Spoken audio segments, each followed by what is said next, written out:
Now it's recording, okay. Welcome back. Sorry about that. You were talking about how you get your material. Yeah. My material comes from life, that's why I carry the pad and the pen.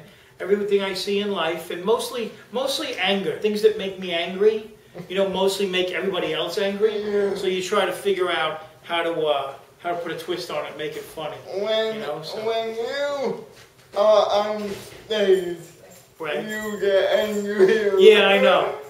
You know why? It's a weird little character I become on stage because I get angrier as I go along sometimes. The more you're on stage and you're on stage for like an hour and a half, yeah. You get more angrier and angrier. Yeah.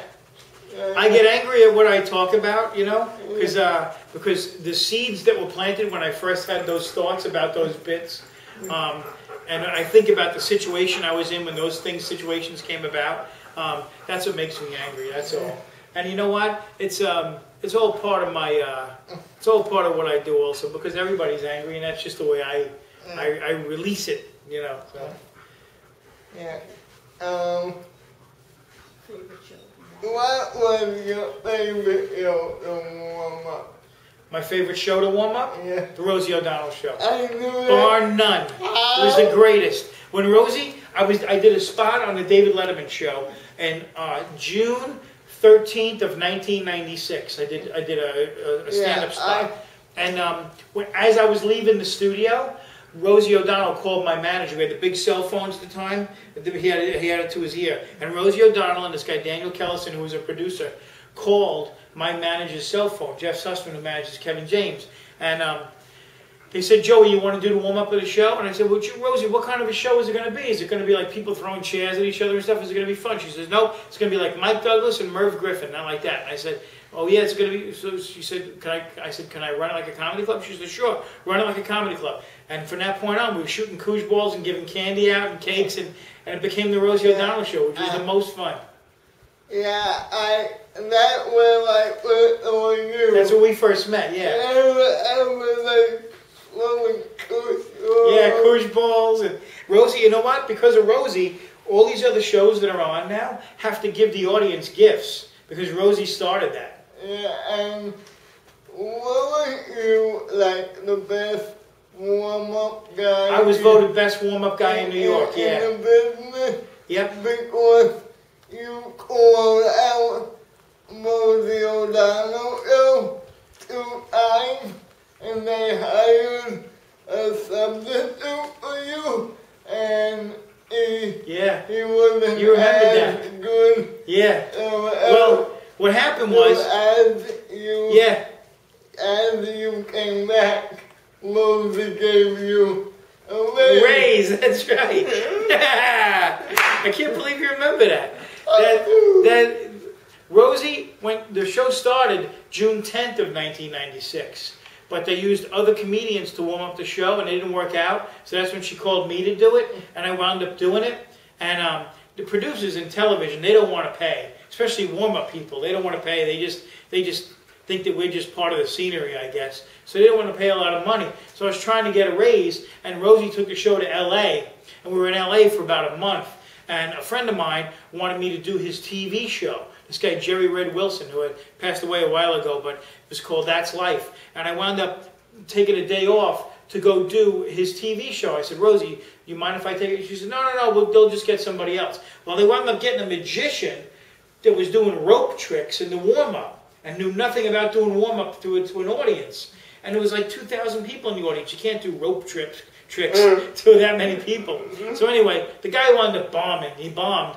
And when I came back the next day, Rosie said, Joey wasn't here yesterday in the commercial break, and the show was horrible. And then she looked at the producers and she said, give him whatever he wants. And then I wound up getting a raise, and that's the story there. Yeah, didn't that happen 2 times? Yeah, it happened 2 times. It happened later on. It happened later on again. I missed another show because just before 9/11, some guy pushed me down the stairs at the Penn Station, and I broke a bone in my foot, and I missed another day. And Rosie said, "Give him another raise."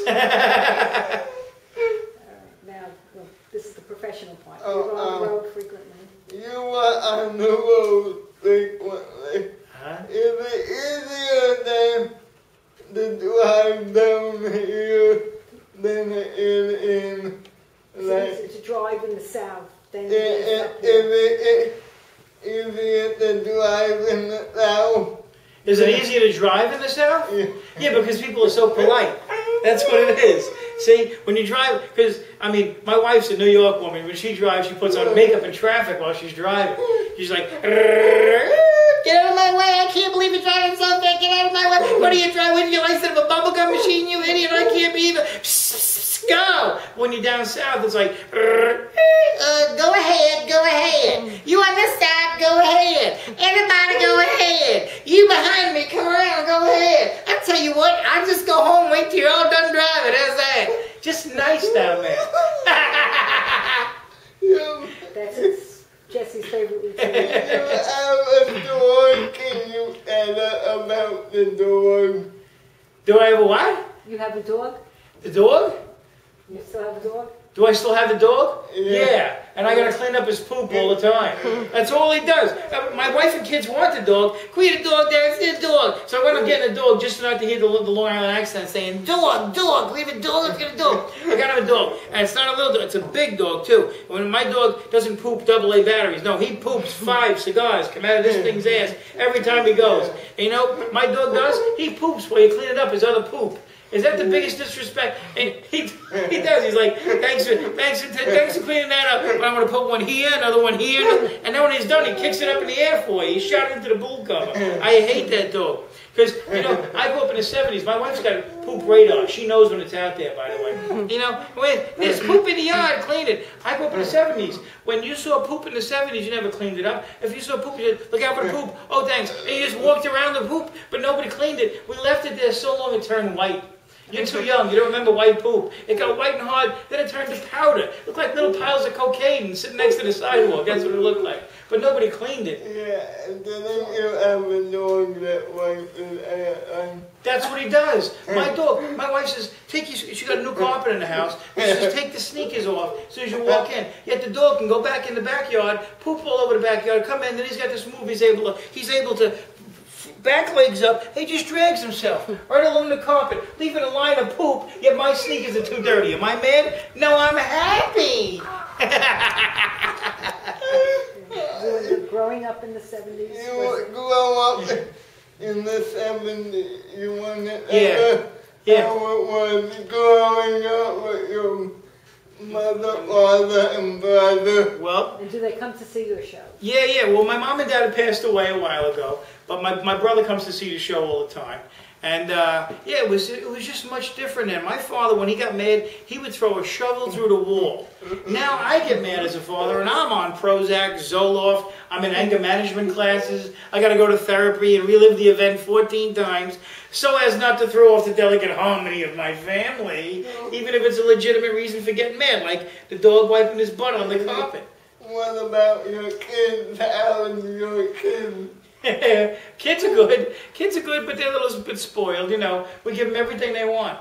You know, when I was a kid, hey, Dad, can I listen to something on the radio? Shut up when you get your own car, you listen to your own stuff. There you go. You know, I'll turn this car right around and we'll go home. You want to go home? So beating the hell out of me on the way back. Oh, and Mr. Butt Kicking I'm getting from you while you're driving and smoking with the windows up, you idiot. Yeah, that's what my father would do. He would drive and smoke with the windows up. There was no air in that car. My brother and I looked like 2 dying goldfish at the top of the tank, just trying to suck air to whatever little pinhole was resting through the top of the piece of crap he was driving that week. I gotta take a breath every once in a while, don't I? Do you want to stop? No, I'm good. In your stand-up shows, how do you handle that? Yeah, didn't your kids come to you one time and tell you he wants a cookie? My son, no. Yeah. My son, I want a cookie. That's what you actually remember my bits better than I do. My wife yelled at me for giving him a cookie. It was 6 o'clock in the morning. He woke up, I want a cookie. He could have asked for crack. I said, come over here with the pipe and let's get iron like SpongeBob. But my wife went nuts on me. You can't give him a cookie for breakfast. I can't give him one cookie. And an hour later, she gave him waffles, butter, syrup, whipped cream, some strawberry stuff from a can, and bacon. Yet the one cookie that I gave him is going to ruin the metabolism she created in this kid's life the little time he's on the planet. And my brother-in-law is an idiot. I can say something else, we're going to keep this clean. You know what I'm going to say, too. In your shows, how do you handle that? How do you handle Hecklers? Well, you know what? I don't get too many hecklers because when somebody yells something out, usually in my show, I don't really take offense to it. I kind of go with it instead of going against it. You know what I mean? I make them part of my show. You know, so I actually, I don't encourage heckling, but if it does happen, I just understand how people just want that little bit of attention. I mean, if they're really, really drunk and they get unruly, then they have to be thrown out of the club, but I don't really, I kind of find out what the person's saying, and sometimes a heckler is not always wrong. They could be funny, and if they're funny and they get a laugh, hey, I'll let them get their laugh, you know? Yeah, doesn't your wife got that Costco and saved you money? The coupon queen. The coupon queen, as I call my wife. The coupon queen. She buys all these big giant things. I had 1 million pounds of breadcrumbs in my garage. In my garage. I think that's the end of that bit. I'm not sure. The economy? The economy, what do you think about The economy? Well, everybody's going broke, so we're all going to hell in a handbasket. What the heck? So, the economy. I don't really have a bid for the economy yet. Do I? I don't know. You know my act better than I do. The rocket ship. Oh, the rocket ship? Yeah. You mean that? All right. See, I don't care with the economy and the wars and everything going the way it is. You ever notice in the paper that there's always like a little paragraph that says, "Hey, we might have found water on Mars." And nobody gives a crap about Mars. Yet we keep building these spaceships and shooting them up and losing them. We lost a $263 million telescopic satellite laboratory laundromat thing. They shut it up there. It kept on going. Whoosh, gone. And people like, now we need $300 million to build another one. Get that one back. That's what I think. Get that friggin' thing back. Yet we give them the money. Price of gas goes up, we get angry. $4 a gallon, I'm not driving anyway. Blah, blah, blah, blah. We need $300 million to build another piece of crap you may never see. We're probably going to lose. Okay, wait right there. How do you get the checkbook? They even need money for space. And the thing that gets me mad is we know there's nothing there. We went to the moon, came back. You know we found? Nothing. There's nothing there. Why do you think they call it space? If there was something there, they'd call it stuff. Don't you think Disney would have a tram going back and forth by now? There was something worth seeing up there? That's what I say. I would just like to say, you can see Joey and Uncle Vinny and other places on his website, www.joeykola.com. And if you want to see me, more of me, I'll be starring in Hairspray this summer. So see you then. Bye. Bye, guys. Thanks, Jesse. That was great, man. It wasn't too bad. Thank you. How do I stop it? Oh. How do you stop?